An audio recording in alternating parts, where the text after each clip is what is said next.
Verónica Villavicencio, que nos va a coordinar este módulo. Agradecemos por estar en este primer módulo. Les recordamos que sale otro link para el siguiente módulo y que puedan recibir su constancia. Bueno, buenos días a todos. Continuando con el segundo módulo, por favor también les pedimos que se registren en el link diferente para este módulo, sobre todo para la asistencia. A los que no se han registrado al curso, por favor tendrían que ir a la página del instituto y elegir lo que es la reunión anual y de ahí seleccionar el curso de oncología básica para poder registrarse y que así le puedan contar sus asistencias. Bueno, el primer... Perdón, Verónica, nada más recordarles, todos apaguen sus micrófonos. Hace rato había un par de personas que tenían sus micrófonos abiertos y estaban interrumpiendo al ponente. Tengamos un poco de cuidado con esto. Gracias. Ok, el módulo 2 consiste en los fundamentos de tratamiento. Como todos sabemos, el tratamiento del cáncer, pues cuando ya se ha diagnosticado y detectado en alguno de los diversos tejidos de la economía, pues pueden tener varias alternativas. Generalmente el tratamiento no es uno solo, sino son, dependiendo del estadio clínico, vamos a ver algunas enfermedades que son las más frecuentes en el bloque 3, pero básicamente el tratamiento es multidisciplinario y cada disciplina lleva sus particularidades especiales. De eso es justamente lo que vamos a hablar en este módulo, cuáles son esos fundamentos, y empezaremos con los fundamentos de cirugía, que estará a cargo de la doctora Rosangélica Salcedo Hernández. Ella es cirujana oncóloga, está adscrita al Departamento de Ginecología Oncológica aquí en el instituto. Y bueno, bienvenida doctora Rosy, le damos la palabra. Hola, ¿puedo compartir pantalla? ¿Sí? Voy. Debes de poder, ¿eh? Voy. Sí. ¿Ya? ¿Me ven? Sí, muy bien. Perfecto. ¿Nomás ponla completa? Voy. Listo. Listo. Se ve Perfecto. bien y se escucha bien. Perfecto. Bueno, muchas gracias al comité organizador por haberme invitado a esta plática. Creo que es muy importante y en el transcurso de la misma comenzaremos a hablar sobre la importancia de la cirugía, pero también comenzaremos a hablar qué es parte de. Y bueno, para comenzar con la plática, creo que hay problemas, ya. Tenemos que tener bien en cuenta que la cirugía es el tratamiento más viejo que existe contra el cáncer. Hasta hace unos pocos años era el único tratamiento que podía ser curativo, simplemente porque todavía desconocíamos muchísimo de la enfermedad, teníamos limitación en cuanto a otro tipo de tratamientos, quimioterapia, radioterapia, inmunoterapia, terapia plasma blanco, que han tenido un desarrollo en los últimos años gracias al desarrollo del conocimiento, pero hasta hace unas décadas la cirugía era lo que existía, era lo único que había, con mucho o poco beneficio, no había más. Sin embargo, ha cambiado esto de forma muy importante en las últimas décadas, desde el pensar en un tratamiento ultra radical, como veremos un poco de historia, a cirugía conservadora y, más importante, individualizada, ¿de acuerdo? Sabemos que la cirugía ha ido avanzando, no solamente en el cáncer, pero de forma global, con el avance de técnicas quirúrgicas, se ha desarrollado de forma muy importante el entrenamiento de los cirujanos. ¿Por qué? Porque se ha mejorado el conocimiento del cáncer, que ha permitido esta evolución. El cirujano ha comenzado a tener un conocimiento mucho más profundo del cáncer, a saber las indicaciones, a quién no operar, qué paciente se beneficia y, obviamente, lo más importante, qué paciente no es necesario operarlo. Solamente voy a poner una diapositiva sobre la historia, no quiero andar mucho en esto, pero creo que es importante que tengamos bien claro de dónde viene la cirugía. Sabemos que las más tempranas discusiones de tratamiento quirúrgico de los tumores vienen del papiro de Edwin Smith de 1600 en el papiro egipcio. Sin embargo, la primera cirugía que se describe de la resección de tumor ovárico la hace el doctor Ephraim McDowell en 1809. Sabemos que en ese momento no se hacían cirugías, simplemente porque el paciente pues no había un método para realizarlos, había múltiples complicaciones, mortalidad, infección, etcétera. Y no es hasta la introducción de la anestesia general y la introducción de los conceptos de antisepsia, tanto por el doctor Morton, el doctor Lister, que para el siglo XIX, a finales del mismo, ya se pueden realizar 20,000 procedimientos quirúrgicos, gracias a que pues el paciente ya estaba dormido, tenía mucho, o sea, ya no sentía cuando se hacía el procedimiento, ya había una menor probabilidad de que el paciente falleciera por infección, sí seguía muriéndose obviamente, pero disminuía gracias a estas técnicas de antisepsia. Y con este desarrollo viene el desarrollo de técnicas quirúrgicas, las grandes técnicas quirúrgicas que están descritas en los libros, el doctor Billroth con la gastrectomía radical, Hasted con la mastectomía, el doctor Young con la histerectomía radical, Weber con la resección abdominoperineal. Y son cirugías que en ese momento, pues como les dije, era el único tratamiento que existía, se resecaba el tumor, cuánto vivía el paciente, si no se complicaba, si no moría, y probablemente era de lo poco que se podía realizar. Sin embargo, la cirugía no se queda ahí, después llega la organización del NSABP, que son los grupos de investigación y construcción de estudios clínicos, que comienza a estudiar la cirugía realmente como un tratamiento para el cáncer, saber si realmente la cirugía que estábamos realizando era la óptima, y comienza el desarrollo de técnicas quirúrgicas, no tan radicales, probablemente ya conservadoras, saber qué paciente se beneficia realmente de un tratamiento mucho menos agresivo.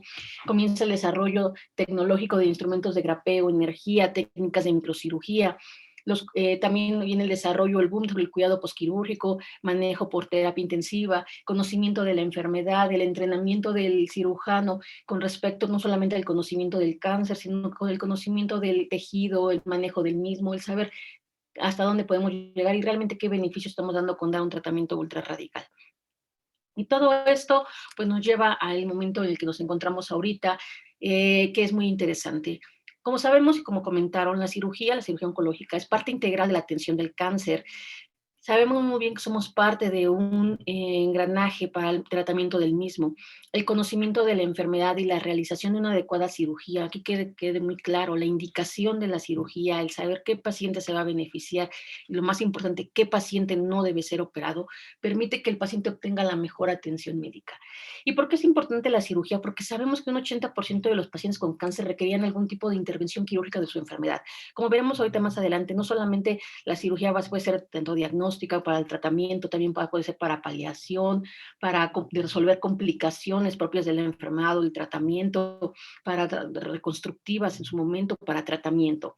Sabemos que la resección quirúrgica permanece como la mejor oportunidad de curación en pacientes con cáncer en etapa temprana, claro, teniendo en mente que lastimosamente gran parte de esos cánceres se diagnostican en etapa avanzada, aún en aquellos en los que el tamizaje y las medidas de prevención primaria como la vacunación existen, aún se siguen diagnosticando en etapa avanzada. Sin embargo, sigue siendo un tratamiento costo efectivo para la mayoría de los tumores sólidos y el ser parte integral pues, de ese tratamiento es importante que sepamos qué esperar de ella y hacia dónde vamos. Como le dijeron hace un momento, debemos de dejar de pensar en la cirugía como, es que con la cirugía, sí, acabo de decirles que es una mejor opción de tratamiento para los pacientes que se encuentran en etapa temprana, sin embargo, no todos se encuentran en esa y aún en etapa temprana puede ser parte de un tratamiento integral. El cáncer debe de verse como un todo en el cual va a requerir un paciente un tratamiento no solamente por el cirujano, sino probablemente por un oncólogo, radioterapeuta, pero también va a tener que estar un apoyo probablemente de cuidados paliativos para control de síntomas, el apoyo nutricional y psicológico para afrontamiento de la enfermedad. Debemos de dejar de pensar de la cirugía como aquí, como si fuera algo aislado, sino debemos de comenzar a considerarla como un todo en el cual va a ser parte de un tratamiento integral. Por eso el tratamiento actual del cáncer es multimodal. Requiere un equipo oncológico que permita un tratamiento integral del paciente. ¿En qué momento voy a operar a mi paciente? ¿En qué momento va a recibir otro tipo de tratamiento? Y si va a recibir otro tipo de tratamiento, en algún momento va a poder ser candidata a cirugía. Y esto permite que el trabajo en equipo nos dé que cada paciente reciba un tratamiento individualizado. Podemos tener 10 pacientes con el mismo diagnóstico y con la misma etapa clínica y cada uno va a recibir el tratamiento en el momento que esté indicado. ¿Por qué? Porque cada paciente es diferente, tanto sus comorbilidades como su estado nutricional, como su estado funcional, ¿de acuerdo? Entonces la cirugía es parte somos ahora un engranaje que permite un tratamiento mucho más integral de este paciente. Oye. Entonces, ¿cuáles son los objetivos de la cirugía oncológica? Pues son muchos. Como les dije, la cirugía es parte integral del tratamiento, pero también nos permite ser desde el diagnóstico, ¿de acuerdo? La cirugía ya tiene múltiples objetivos, desde la prevención, vamos a hablar un poco de prevención, sobre el diagnóstico, que es una de las partes integrales, curativo, la resección radical, estadificación, la paliación de síntomas o complicaciones de la enfermedad o del tratamiento, reconstructiva y apoyo a otro tipo de tratamientos. O sea, la cirugía ya no es solamente vamos a tratar, sino vamos a hacer todo este tipo de procedimientos. Y hablando de prevención, quiero decirles que esto ha sido gracias a este conocimiento del cáncer que tenemos. La doctora Lini ya habló un poco de genética, han hablado un poco de las bases de la oncología, pero quiero que les quede claro, podemos también hacer prevención primaria, ya saben, recordando que son acciones que tienen como objetivo el prevenir la enfermedad o daño antes de que éste ocurra. Claro, son casos muy seleccionados, son procedimientos quirúrgicos que se realizan en pacientes con alto riesgo de desarrollo de la enfermedad, que tengan mutaciones en genes ya conocidos o que tengan presencia de síndromes genéticos, y obviamente significa la resección de algún órgano no vital que busque prevenir el desarrollo posterior de una neoplasia. Para poder realizarlos, el paciente no es tan sencillo, debe ser evaluado por un equipo multidisciplinario, un genetista en primer lugar, un ginecólogo, cirujano oncólogo, un psicólogo, que permitan determinar el momento mejor para ese paciente para realizarlo. Estos son pocos, no quieres que se hagan, o sea, que se hagan muy frecuentemente, pero son importantes que lo sepamos. Aquí solamente les pongo unos ejemplos de patologías o síndromes genéticos muy bien conocidos, donde ya se sabe el riesgo de desarrollo de cáncer en los pacientes que lo tienen, que tienen esta mutación y que es necesario hacer una cirugía con el objetivo de reducir el riesgo de que desarrollen alguna neoplasia a largo plazo. Pero también tienen que tener muy claro que este abordaje para poder realizarlo debe ser muy importante, porque estás impactando bien o mala calidad de vida, la condición de la paciente, su percepción corporal. Un paciente que tiene que ser sometido a una colectomía total o ileostomía permanente a los 28 años, antes o después, dependiendo que la edad de inicio de sus familiares de cáncer, o una gastrectomía total profiláctica, una mastectomía reductora de riesgo, es un impacto para el paciente no solamente en su calidad de vida, en su percepción, por lo que este apoyo o este manejo multidisciplinario pueden permitir al paciente elegir el mejor momento para que se le realice, teniendo un balance entre el beneficio de realizarlo, el riesgo de dejarlo, el tiempo en que puedes tener a este paciente en vigilancia, etcétera. Entonces, esto solamente es para que se den una idea de que sí se puede hacer también una cirugía preventiva, pero tiene que ser una evaluación muy rigurosa, muy personalizada de cada uno de esos pacientes para que puedan ser sometidos a ese tipo de procedimientos, buscando obviamente que no desarrollen el cáncer que se está previniendo. Son pocos, aquí les puse solamente algunos ejemplos, pero es importante que lo conozcan. Y lo más importante que tiene la cirugía es el diagnóstico. Sabemos que el diagnóstico de cáncer se realiza después del estudio histopatológico del tejido. Son muy pocos los cánceres que se realizan el diagnóstico sin la necesidad del mismo. Los tumores germinales son el mejor ejemplo, donde la elevación de marcadores que son específicos de la enfermedad permiten el diagnóstico sin necesidad de tener el tejido histopatológico, pero en la mayoría de los casos no. En la mayoría de los casos se necesita, y actualmente con el desarrollo de múltiples terapias, que al hacer análisis específicos en esos tejidos puedan permitir en el futuro un tratamiento mucho más individualizado de este paciente, hacen que la necesidad de tejido sea importante. Y como les pongo, es uno de los principales papeles de la cirugía. ¿Qué tipo de biopsia, qué tipo de tejido tengo que tomar para hacer el diagnóstico? Pues todo depende de la lesión, dónde se encuentra la lesión y el posible diagnóstico o sospecha diagnóstica que yo tenga.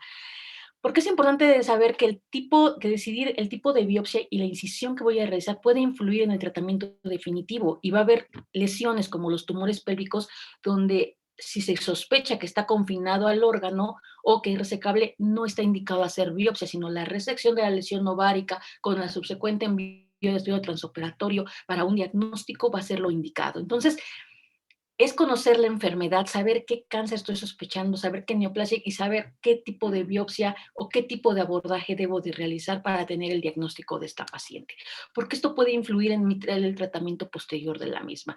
Hay diferentes tipos de biopsias, aquí solamente les pongo un ejemplo de las mismas.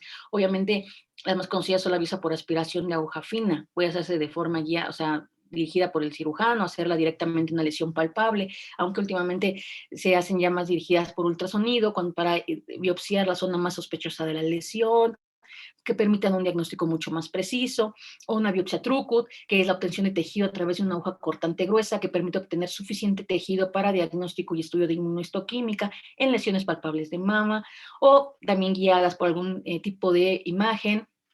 Una biopsia incisional, que es la resección de una pequeña porción de tejido de una lesión de mayor tamaño, que permite un diagnóstico y futuro tratamiento. Esto es lo que comúnmente se hace o la gente hace y dice, bueno, veo una lesión, pues la quito.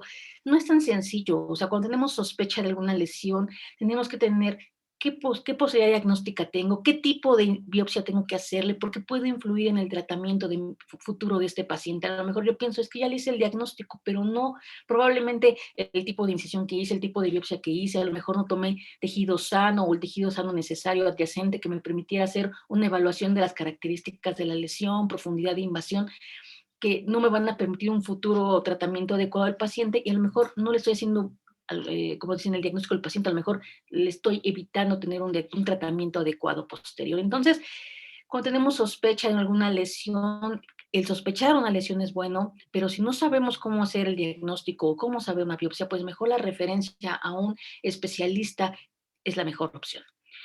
Y las biopsias excisionales, que es la resección completa de la lesión sospechosa con poco o ningún margen de tejido adyacente, lo cual comúnmente se realiza para hacer un diagnóstico. Comúnmente se hacen las biopsias excisionales de lesiones muy pequeñas o de ganglios con el objetivo de tener un diagnóstico. También el realizarlo es importante, ya que sabemos que los ganglios se encuentran adyacentes a diferentes vasos, axilar, cuello, ingle, y que puede tener algún tipo de complicación. Nunca debemos de demeritar ningún tipo de cirugía, por lo que el conocimiento anatómico y saber qué es lo que estamos buscando es muy importante. Casi siempre la referencia a este tipo de pacientes, el que tú lo diagnostiques, hagas el estudio de imagen y digas si hay alguna lesión en cuello, en ingle o en algún otro lado, tiene un beneficio. O sea, que sepas que puedes sospechar de eso, que hagas un estudio de imagen y digas, muy bien, lo tengo, pero tengo que referirlo a alguien que pueda tomar la decisión adecuada de saber cómo continuar este diagnóstico por algún tipo de biopsia o alguna cirugía.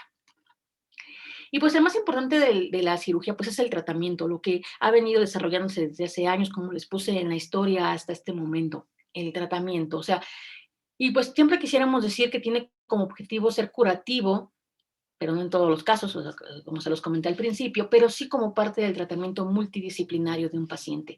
Siempre debe ser realizado por un oncólogo quirúrgico, y pongo oncólogo quirúrgico porque no quiero centrarlo. Debe ser alguien que esté especializado en el manejo del cáncer, cirujanos oncólogos, ginecólogos oncólogos, especialistas que se subespecializan en tumores de tórax.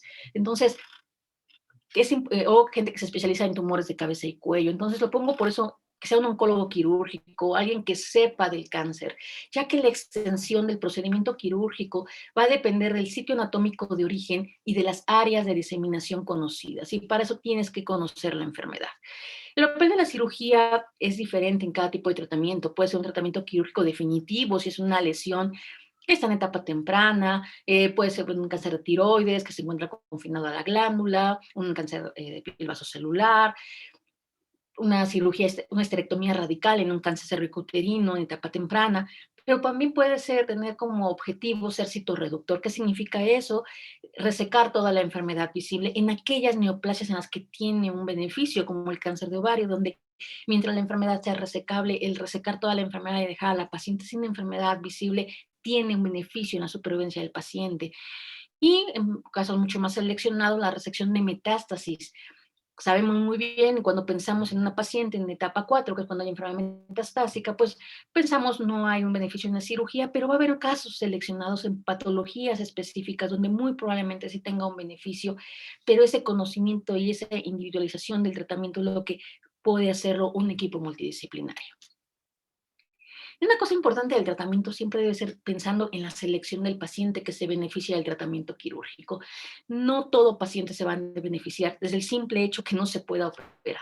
¿De acuerdo? Un paciente en un mal estado funcional, un paciente con comorbilidades no controladas, con un estado nutricional, aunque su etapa probablemente sea temprana, muy probablemente no podamos operarla. ¿De acuerdo? Entonces, la cirugía es parte de un tratamiento, pero también es importante saber cuándo no tengo que operarlo.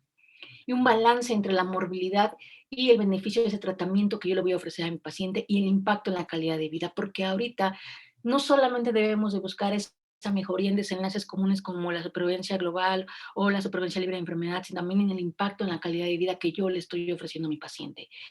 Y obviamente también tengo que poner qué tipo de tratamiento quirúrgico está indicado, qué márgenes debo darle, qué sitios son potencialmente afectados.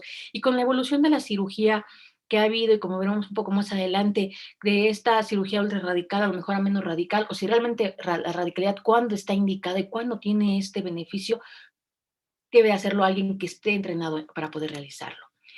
Y la cirugía no solamente ha evolucionado desde el conocimiento de la enfermedad, sino en el abordaje del mismo. Ya no solamente es la cirugía abierta que todos conocemos, la incisión en línea media, donde antes la frase común era de grandes incisiones, grandes cirujanos, sí, o sea, se siguen haciendo grandes incisiones y grandes cirugías, pero también ha cambiado un poco los abordajes. Pero aquí quiero que quede algo muy importante, la selección del mejor abordaje para mi paciente, porque no porque existan abordajes de laparoscopía o robot, significa que todos se benefician del mismo. En algunas neoplasias no está indicado el abordaje de mínima invasión, por ejemplo, el cáncer cervicuterino, donde se ha demostrado que disminuye la supervivencia global y el periodo de enfermedad. Tú lo que estás buscando y tu principal objetivo en un paciente es dar un beneficio oncológico, mejorar su supervivencia, no disminuirla. Y un abordaje no puede influir en eso. Entonces, de ahí la importancia de saber cuándo y a quién se puede beneficiar de un abordaje. En urología, la prostatectomía, el abordaje por robot está ampliamente aceptado y utilizado sin impacto en los enlaces oncológicos, por lo que se sigue usando. Pero va a haber patologías como, repito, las ginecológicas, donde en una no está indicado, como el cervicuterino, y en el endometrio todavía está avalado que se realice por cirugía laparoscópica. Entonces, saber eso, saber en qué pacientes puedo operar, cómo las voy a operar, cuál es el mejor abordaje, es muy importante. ¿Y qué otro tipo de objetivos tiene la cirugía? Pues también tiene la cirugía objetivos muy importantes que no debemos de dejar de lado ahorita que la supervivencia de las pacientes con cáncer ha incrementado en la mayoría de las neoplasias, y uno de ellos es la paliación. La paliación busca el tratamiento de síntomas o complicaciones secundarias en la enfermedad o el tratamiento recibido con el objetivo de mejorar la calidad de vida. Muchas veces este tipo de cirugía va a ser para aliviar síntomas o síndromes o problemas como obstrucciones intestinales, sangrado, dolor, fístulas vésico, rectovaginal, que tengan que ser paliadas con una colostomía, un conducto ileal, ¿de acuerdo? O una obstrucción intestinal por carcinomatosis. Pero este tipo de cirugías lo que requiere es juicio, un juicio quirúrgico, un juicio clínico, porque aquí la selección del paciente va a ser mucho más importante y la evaluación de la morbilidad contra el potencial beneficio de la cirugía. Es una deliberación no solamente del cirujano, sino con el paciente y con el equipo que está tratando ese paciente para saber si la condición médica del paciente, el estado funcional del mismo, la extensión de la enfermedad y pronóstico del mismo, la disponibilidad de tratamiento no quirúrgico, o sea, si hay otra manera de tratar o paliar ese mismo síntoma que no sea cirugía, y la expectativa de vida del paciente. Y es sentarte y ver todas estas características, hablar con este equipo, ver también lo que pide el paciente, porque hay momentos en que el paciente también diga, hasta aquí, ¿de acuerdo? Entonces, la cirugía en el terreno de la paliación ha tenido que ir, cada vez es mayor la cantidad de pacientes que lo pueden requerir y es mayor la necesidad que tú tengas de conocer la enfermedad, de saber las preferencias de tu paciente, de saber qué oportunidad tiene de tratamiento oncológico, ver con tu equipo multidisciplinario qué otras opciones de tratamiento tiene la paciente para poder decir, esta paciente puede o no beneficiarse de tal o no. Probablemente alguna urgencia como una obstrucción intestinal, pues queda poco que pensar, sabes que tienes que hacer alguna cirugía derivativa o alguna manera para poder aliviar su obstrucción intestinal, pero va a haber otras como las fístulas urinarias, donde tendrás que valorar una cirugía, la derivación de otra manera. Creo que es muy importante que tengamos muy claro eso. El dolor es suficiente, puedo manejarlo de otra manera. Creo que es un campo muy difícil donde cada paciente es diferente y lo debes de valorar de forma muy personalizada. Y por último, la reconstrucción. La reconstrucción, creo que hemos comenzado, sí, a hacer cirugías, como dije, cada vez menos radicales, pero siguen existiendo las mismas.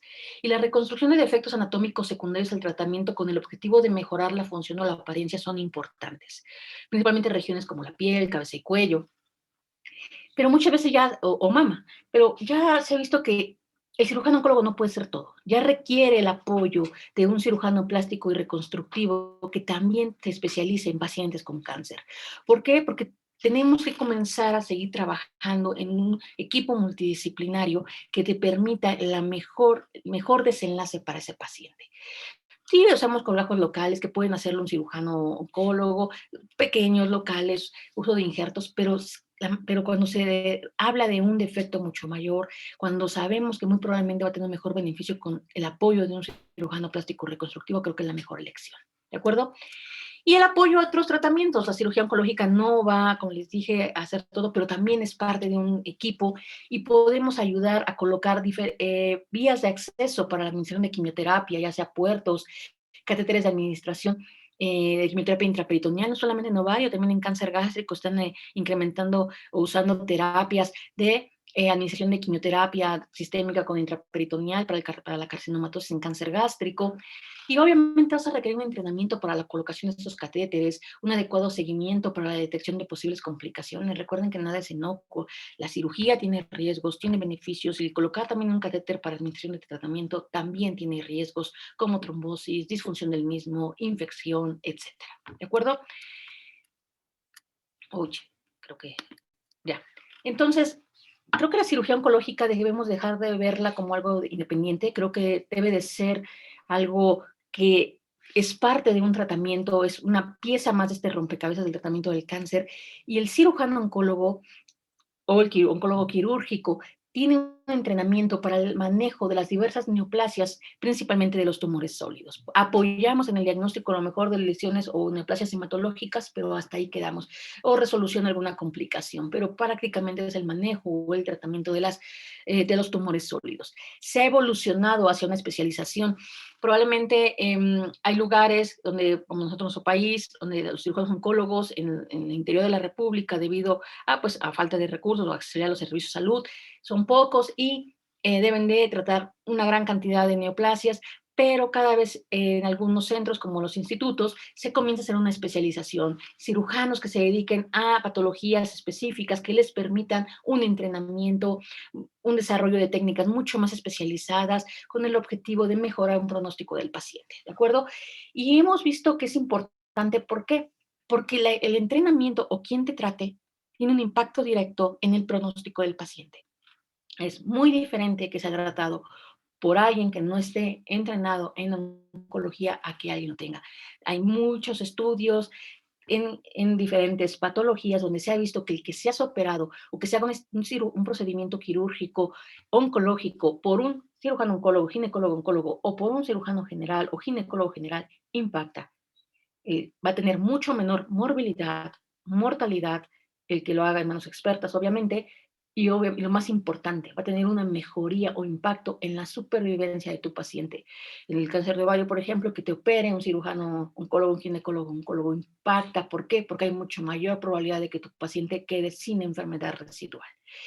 Y a nivel internacional se ha buscado que el entrenamiento de los cirujanos oncólogos sea homogéneo, que tengan un nivel mínimo de expertise, de conocimientos, de desarrollo, con el objetivo de mejorar y homologar el tratamiento que reciben los pacientes, porque se ha visto esta heterogeneidad de que en algunos casos no lo maneja él, lo maneja un cirujano general o un ginecólogo, o la biopsia la hizo alguien que no estaba entrenado, y aunque no lo crean, impacta cómo haces una incisión, de dónde tomas la biopsia, o que tomes la biopsia de un tumor pélvico que probablemente no estaba indicado hacerle la biopsia, y obviamente eso impacta en la paciente. Y una cosa también que quiero comentarles antes de terminar es esto, la investigación. Muchas veces he pensado que el ser cirujano es que operes, si aprendes, mejoras tus técnicas, buscas hacer microcirugía, laparoscopía, robot, pero ¿qué más? La investigación dentro de la cirugía oncológica.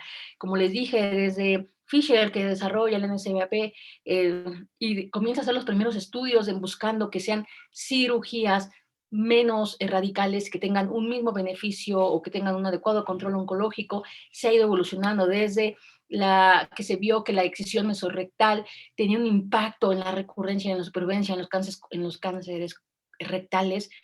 Habla de que nosotros como cirujanos también investigamos, no solamente operamos, investigamos también, y es importante que tengan bien claro eso. En todas las áreas de la oncología hay investigación y en la cirugía no se queda atrás. Hemos evolucionado a saber que la cirugía mínimamente invasiva no es de beneficio para una paciente con cáncer cervical en etapa temprana. Saber si cuando tengo enfermedad ganglionar en un melanoma, tengo o no tengo que completar la disección linfática o puedo dejarla en observación. ¿Qué quiero decir con esto? Que el ser cirujano oncólogo también significa que también tienes que investigar. También estamos evolucionando en eso, no solamente quedarnos en operar y buscar ser mejores en tal o cual abordaje, en tal o cual técnica, sino seguir investigando, seguir viendo este beneficio para nuestros pacientes, no solamente en cuál es el mejor abordaje, cuál es la mejor cirugía, cuál es la mejor técnica. Sí, es diferente nuestro abordaje a veces de que la investigación como que la vemos un poco alejada de la cirugía, pero creo que no, creo que debemos de pensar que la cirugía y la investigación ya van de la mano, igual que la oncología, que somos parte de un tratamiento y que debemos ir caminando de forma, así como avanza el conocimiento del cáncer, también el conocimiento de la cirugía oncológica. Y bueno, les dejo como conclusión esto. La cirugía tiene un papel importante del tratamiento del cáncer, pero como vieron en todas mis diapositivas, es desde el diagnóstico hasta la paliación. La indicación y la realización de la misma debe realizarse por un especialista. El conocimiento de la enfermedad ha permitido una evolución de la cirugía de forma importantísima. Sí ha evolucionado de cirugías ultra radicales a más conservadoras. Aún hay cirugías radicales indicadas, pero tienen indicaciones precisas. Y la cirugía es parte integral del tratamiento del cáncer y debe verse como un enfoque multidisciplinario, debe de verse como un engranaje más de esta maquinaria que tiene como objetivo el paciente. Siempre va a ser el paciente el receptor de todo lo que nosotros estemos haciendo y desarrollando. Y creo que es importante que tengamos bien claro eso, porque nadie es mejor que nadie. Creo que somos parte de este tratamiento y creo que es importante que les quede muy claro eso. Y bueno, les agradezco su atención. Si tienen alguna duda, pregunta, estoy abierta a cualquiera de ellas. Ok, muchas gracias, doctora Salcedo. Enseguida vamos a dejar las preguntas al final del bloque. Tenemos la siguiente charla con el doctor Eder Alexandro Arango Bravo, que nos va a hablar sobre